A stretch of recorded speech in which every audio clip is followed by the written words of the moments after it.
Bonjour. Dans cette vidéo, nous allons voir comment concevoir une roue paramétrée d'une manière plus simple. Avant de commencer, nous devons tout d'abord régler quelques options dans CATIA. Dans le menu Outils, nous sélectionnons Options et dans l'onglet Paramètres et mesures, nous allons cocher les items, avec valeur et avec contrainte. Ensuite, sous Infrastructure, choisissez Infrastructure par et sélectionnez sous l'onglet Affichage les items suivants. Contraintes, paramètres et relations.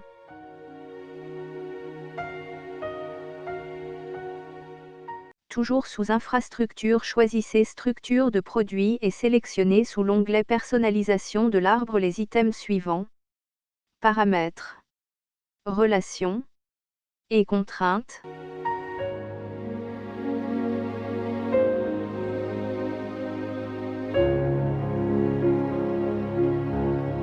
Une fois les paramètres d'affichage réglés, nous allons par la suite concevoir le modèle de base de la roue selon les paramètres et leurs valeurs initiales fournies par les deux dessins suivants. Il est important de bien affecter à chaque cote du dessin de définition un paramètre permettant de bien définir le modèle. Les valeurs des cotes sont considérées comme des valeurs initiales de ces paramètres.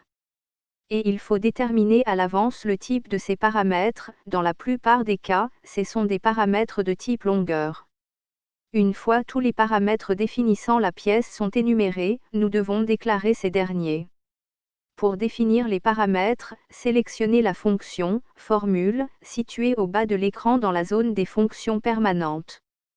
Pour créer un paramètre, il suffit d'abord de choisir le type en pointant le curseur sur la zone des types et choisir le type de la liste déroulante. Pour le paramètre roue numéro, nous choisirons « Chaîne » car ce dernier représente le numéro de pièce. Ensuite nous sélectionnerons « Créer paramètre de type ». Le paramètre sera temporairement nommé « Chaîne.1 » et nous éditerons ce dernier pour que le nom soit roue numéro et inscrirons une valeur par défaut. Pour tous les autres paramètres, nous utiliserons le type longueur à l'exception de NB_TRUE pour lequel entier sera requis et procéderons de la même façon.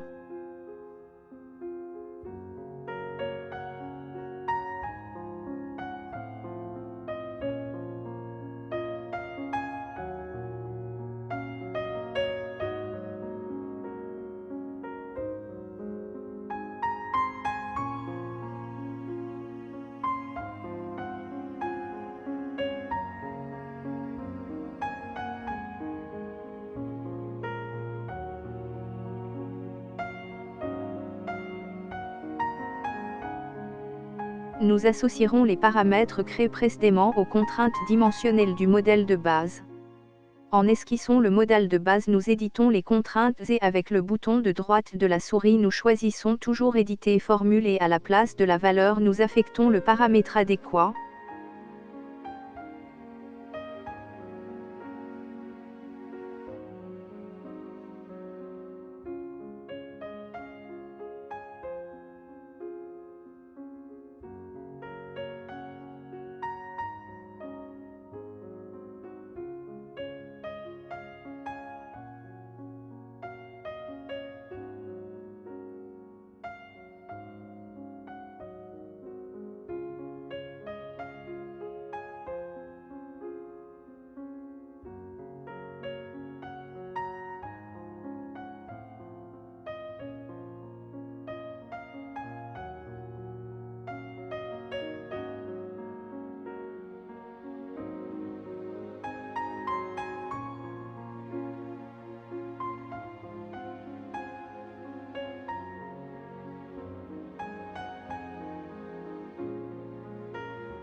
À partir des paramètres créés, nous construisons une table de paramétrage qui présentera toutes les valeurs des paramètres. Pour ce faire, nous cliquons sur le bouton Table de paramétrage qui se trouve en bas de l'écran CATIA, et nous choisissons Créer une table de paramétrage avec des paramètres du modèle courant.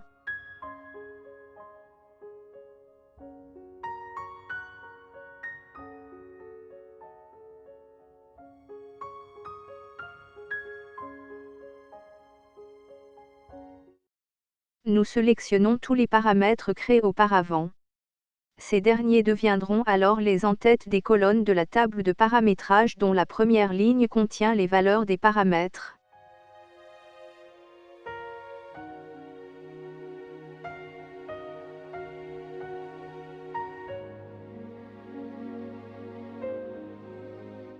En cliquant sur le bouton Modifier la table, nous allons donc éditer sous Excel la table de paramétrage et remplissons cette dernière par les valeurs des différents paramètres.